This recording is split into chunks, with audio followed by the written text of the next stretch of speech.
We will call this finance meeting to order at 6:37. And we're mainly here to talk about the 2022 budget, but I kind of wanted to start off with something that I'd like to see if we could clear up and if we could all work together to try to get something finished here soon. The previous attorney's bill, what do we need to do to get that to where you are comfortable so we can put out a amount? I've seen your email from the 15th. I can't pull it up right now, but yeah, I mean, so I guess I know there was other conversations, I'm sure, about how that process was going to go, but as far as the conversations I was privy to and aware of,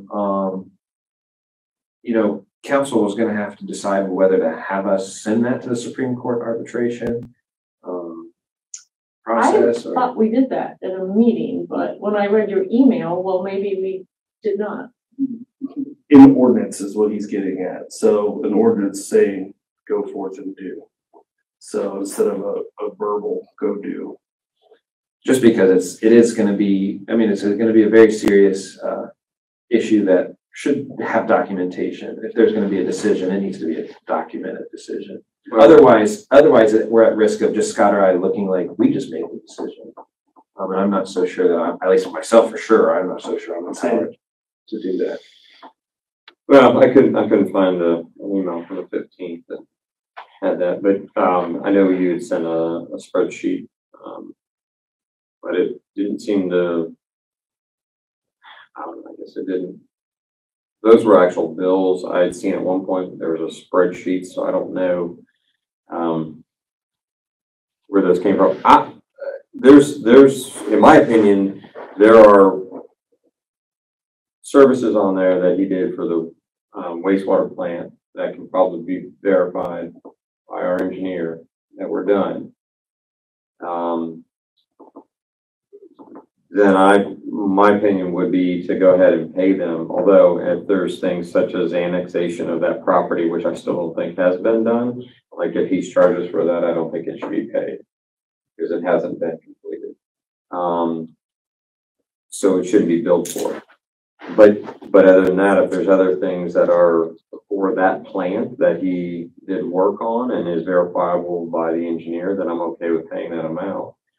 Other than that, other services that he provided for the city, anything over a month at that point, in my opinion, is I'm not comfortable paying.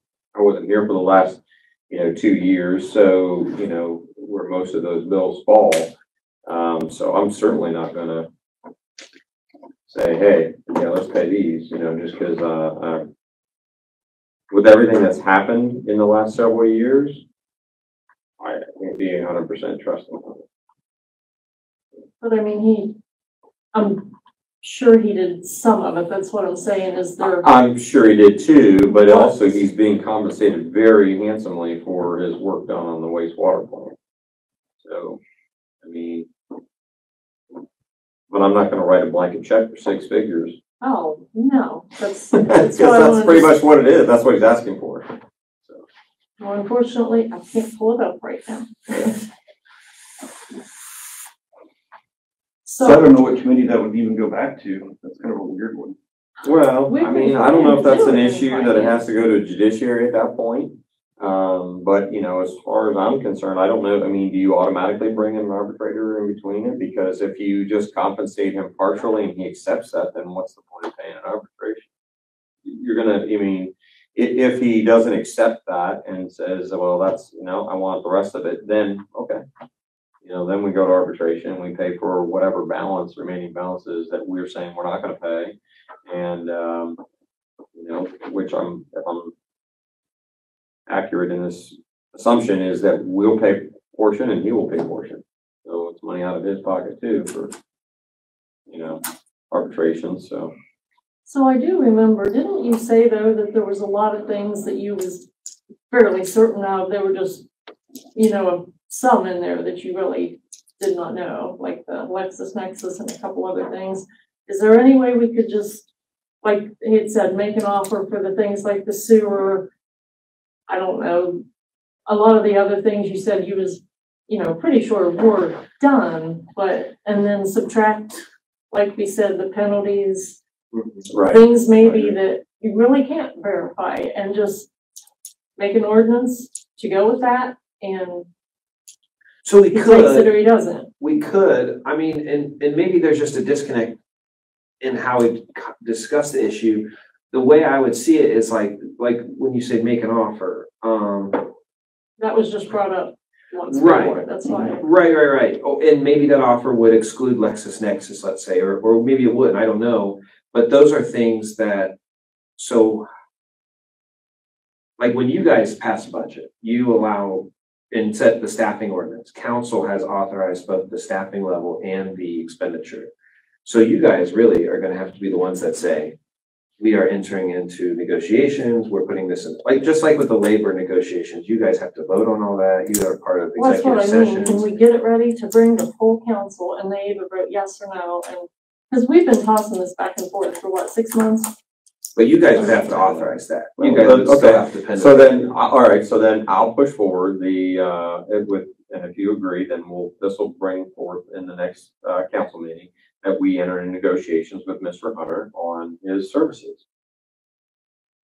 Will that work, Taylor, to get this? That would definitely get us started. So Okay. there we go. We'll get it started and then we can hash it out, and we have to hash any of it out in executive. We'll have to either have to have him present or on a conference call, to do so. The smartest, or I don't want to use the word smartest, in my mind, I envision if you guys do that, then there would be, say at the same meeting, maybe well, hopefully not as lengthy, but 10, 20-minute executive session where, Questions? Scott or I or whoever Tony, whoever be part of like, say a committee or whatever, would just take notes on how you guys imagine that going.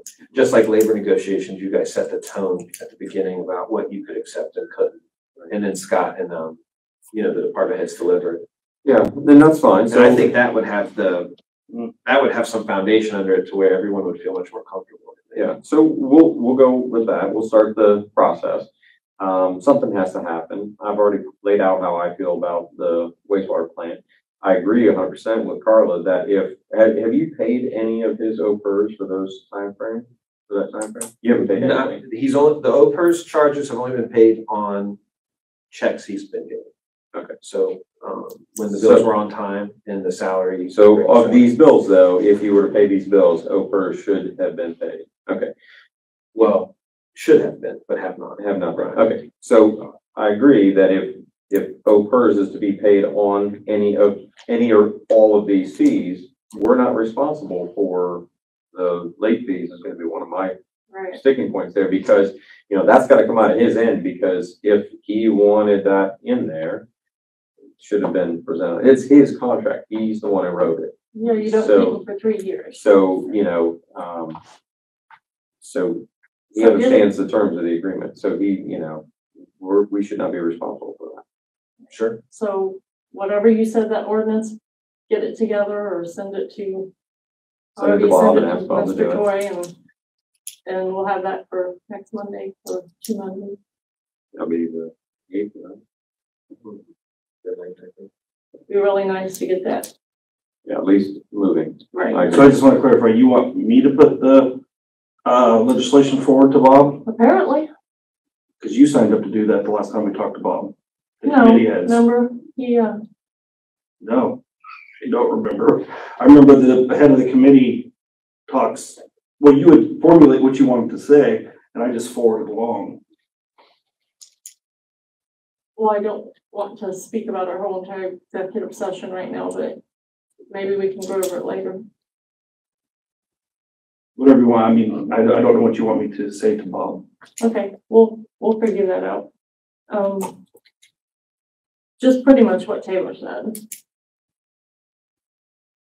But what he had said is he won't accept anything from us. It had to come from you. Because I argued the point. He was just talking about emails. But you're right. Okay, next. Next is budget. Okay. Do you guys want to start with questions or thoughts or? I haven't really had a moment to look at it. I would say, you know, if we have, departments that are not complete, I wouldn't waste our time and breath on that tonight, you know. If you're still working on those, what I would suggest is let's,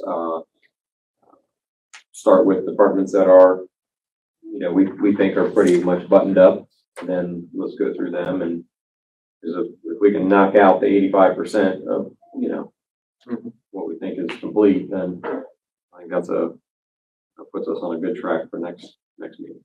Yeah. So the ones you have a line through, that means you kind of did away with that line item, right? Yeah, we're proposing, getting rid of those. So the, I know you guys got the revenue projections last time. I'll start real quickly. I'll take a paragraph to start big picture and narrow in. I'll start with police as far as department specific. Big picture is, you know, what we're looking at is, although I haven't done the final tabulation because one of the spreadsheets I got was just today, this afternoon actually, and but they're in the ballpark of a completely balanced proposal, meaning more revenues or exact revenue projection versus expenditures. As far as I know, I can't think of anything through these line items that is deficit spending, which is probably best considering the glut of state federal funding. This is not our rainy day, even though it's a pandemic, so it's pretty good that we're working with an expanded budget that's not deficit. And it's always just smart to live within the means. Big picture, there are increased investments in water infrastructure and sewer infrastructure, continued investments in street work, and some increases for some building maintenance, which has become, I don't want to use over, you know, I don't want to be an alarmist, but you know, when Scott and Jason and other folks have these issues come up, it's like one of these days that roof is literally going to come in, or not on somebody, but you know what I mean? There's serious deferred maintenance that this budget attempts to take a bite out of across City Hall, as well as across the city. And then one of Scott's primary goals when he asked me to start reviewing and assisting them and the department heads was ensuring education line items were higher, in fact, much higher than last year. So training has always been, unfortunately, also deferred in past years at City Hall, usually because of just lack of resources. Excuse me. And I haven't done the last tabulation, but before the department heads were looking at it, we were proposing at least a $30,000 increase in training across City Hall. Unfortunately, due to the cost of training, that is not much more than just about one more training session per employee, to be honest, because they can be, we can do online cheaper trainings, but a lot of these things are in person across the state and come with like certification costs. So it's a big start for sure.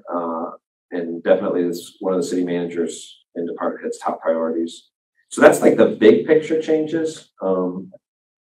When you get down to the police department, you know, the things that come to mind for me is some increased cost in insurance and workers' compensation.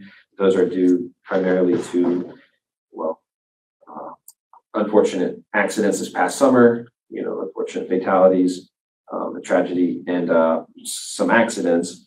And then, of course, an increase in fuel cost, which I don't think anybody needs a lecture on increased fuel costs today, and some changes about where the money is coming from. So you'll notice things like phones having $0, and we're instead simplifying that into one City Hall utility line item. So instead of phones and cell phones and electricity and gas from every department, if they're in the similar space, we're just going to try and take, and similar funding, of course, too. It's got to be identical funding, actually. And we're trying to just say, here's City Hall utilities, here's street department, or you know what I mean, utility department. I did have one question, Taylor, on that I was asked today by Harry. Yes. For the phones. Yep. Utilities. cell phones, are they wrapped up in that as well? Yes, Okay, so the department heads don't have to find that. correct. Okay, that was, I just knew what you were gonna say because he came and asked me. To, okay, so. great. No, that's a good thing. Yeah. Looking at the budget, I can tell you guys that, the sheet you have in front of you, the water utilities and the sewer utilities, for the operational budgets are good to go, or, well, good for your review, unless Taylor has something in here that I'm, missing. Project lines, is it? The project lines, and then also on the street, other than the road salts and grits, we need to increase that by 20. It's ready for your review as well. Let's Like see. 20,000? Yes, Well, we simplified some street funding too. Can I add to that? if you don't mind. Yes. So, hold on. I've got 4 Excel sheets open. Let me make sure I have the right one here. Sorry, bear with me. I'm going to go to this one since it's all combined. For street departments, I have to scroll through 4 different funds. Right. But then my screen is saying not responding. So basically, without looking at it, what I tried to do was simplify. This was not just for Jason's purposes, but Scott's, but also just general accounting of our street funds for council and myself. It currently was split between like the 4 funds. So we'll take a little bit of some of our contracts we have to say maintain the street light, or not street lights, but intersection lights from 220. We'll take a little bit also from 210, but we'll also take some similar contracts to that, some street contracts like maybe painting. We'll take that from 200 and we'll take that also from 230. And then we'll take half of payroll from 200 and half of payroll from 230 for that utility portion. Makes no sense to me. So what I said was, first I needed to go back. Unfortunately, my Excel's still frozen. So I don't know if I'm going to be able to tell you exactly which one. But what I said was, let's go back to the basics. What does each funding source require? So I looked up, what does the funding source, like the gas tax and the 200 fund, what is its requirements? The permissive tax with the county engineer requirements, and then the street levy. Of all things, the street levy is actually the most broad usage. So we are going to try and do the street portions towards utility payroll from just one of those. And then the salts and grits from just one of those, the street repair from just one of those. And that way, you're not actually spending any more or less money, but instead of pulling from 3 or 4 funds for the same expenditure, they now have a dedicated home and a dedicated funding source. So there's a little bit of movement around there. I finally got my Excel sheet to work. So when I look at this, you'll see the 230 fund is where primarily the payroll and debt payments go for streets. And then the permissive tax has pretty stringent requirements from, the permissive tax is what you pay when you get a new car or update your tags. A small portion of the fee is collected by the county engineer for the city and the township. We get 15 to 20,000 a year typically. So there's stricter requirements. The state says that must go directly towards streets. So we're putting that just towards the equipment that's going to touch the streets. The state highway fund, you'll see road salts and grits, the 210. And then the 200 fund is primarily becoming the actual street maintenance fund, which the gas tax funds that fund. And the state also has stricter requirements about those funds have to be really tied to touching the pavement. So in my mind, I know this seems like a big change. It's really just kind of a housekeeping, making sure that this is not only cleaner, but the expenditures are coming from the correct sources. Does that make sense? Mm-hmm. Okay. Now so you mentioned we need to add 20 to road salts and grits. So on top of that 30, so we're looking at 50,000 that we need for that this year. Is that mainly because of price or because we're just completely out? No, we're actually pretty full right now. That's just normal usage. So last year we went through and refilled our coffers, and I think we spent close to 60 for this year total, and that filled us back up here as well from what we used. And then they're anticipating an even heavier winter now. So right now with our salt barn full, I feel comfortable at least definitely finishing out this year, but even getting through January as well, we feel pretty solid. As But again, it all depends on the weather, right? So if we get a lighter winter than last year, then I'd have excess. If we have the same as last year, we would need the full 50. And if we have a bigger year, then we would need more. So just for judgment, last winter was a $50,000 year at salt. And it's 90 bucks a ton. That's the state bid price typically, and that's delivered. Seems like a lot. Salt's expensive, yeah, it is. It's super expensive. Oh my God, yeah, unfortunately we do. The tough part about where we're at is because we don't really get the snow. We get the rain and then it freezes. And then, and that helps keep the ice down, but then when it rains again, it just washes a lot of it away, and then there you go, starting over again. So it's not like it sticks around. When you get snow sometimes, it'll just sit. So. And getting the smaller trucks and the smaller salt spreaders, because we bought another salt spreader this year to go in the back of the truck. Part of downsizing, getting rid of the big dump truck that we just sold. They're a lot more efficient on what they use, meaning that those big less waste. Right, those big trucks throw so much salt. Well, they're made for going fast down the road, and you can adjust them and everything else. I get that. But there's just a lot less waste that we noticed last year with the smaller salt spreaders for what we're trying to do. And then also we're going to incorporate more sand into it. But back to Taylor's point. So if I could clarify with you, Taylor, then, because I think I know what you're saying. On the permissive tax down there, it says repair and maintenance. The part that the equipment part is what gets me. Yeah, I want to change it. So this is part of those changes where we have repair and maintenance vehicles, repair and maintenance buildings, repair and maintenance equipment. And I'd rather, and then we also have equipment purchase line items. We have an abundance of line items that all mean similar, same things. So what I had there was, this is a good example where it could just be equipment. So it could include repair and maintenance and purchase of equipment instead of just repair and maintenance of equipment. And I would like to, I would see it more valuable, more broad, if you could use some of that to buy salt as well. Well, I'll be honest, I did not think 50,000 was the amount needed for salt. So we're going to have to shuffle a little bit for the final version because neither the 210 nor 220 fund. I don't know how to fit 20,000 additional in there and because their funding source isn't that strong.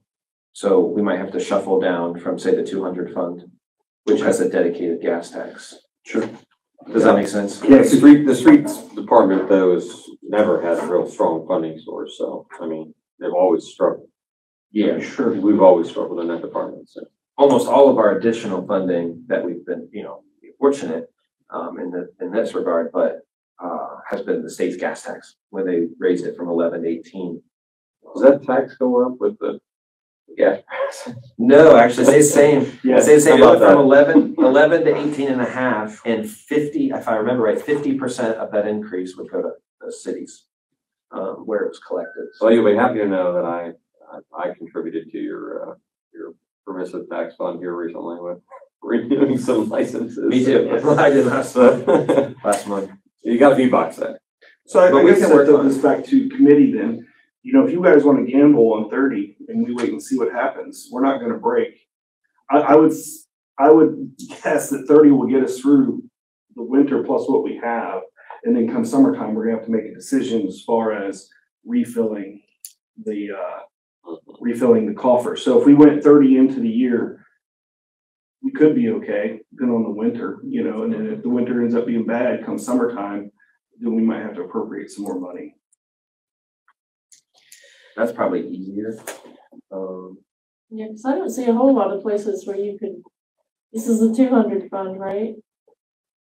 Currently looking at the 210, but yeah, the 200 would be the additional source we would have to start pulling from. Yeah, the only place you could pull from is road repair. That can happen. Which is not ideal. Right. I know. Right. We need to. And the 230 fund, and the way the payroll structured here is actually maximized. So it brings in about 255. So between the debt payments and that, we really couldn't pull anything from that. The reason I say the 210 and 220's funding source is weaker, Scott, is because the 200 fund will bring in, obviously six figures. The 210 and 220 combined bring in about 30, but they're over budgeted because they've been underspent for several years. They have a balance. Got it. So if we added that much more, I don't know how we'd sustain that. That's what I'm getting at. So I don't want to get stuck in the weeds on that part. I think we can shuffle it around and figure out with some more time and thought. But so we're talking about 20 grand for that, but then you have over here on the margin, you have add medical, add PERS, add longevity, add education. Mm-hmm. Are those dollar amounts already earmarked in there? Mm-hmm. Okay, I got Yeah, it's part of the total at the bottom. I just wanted to make sure. Yeah.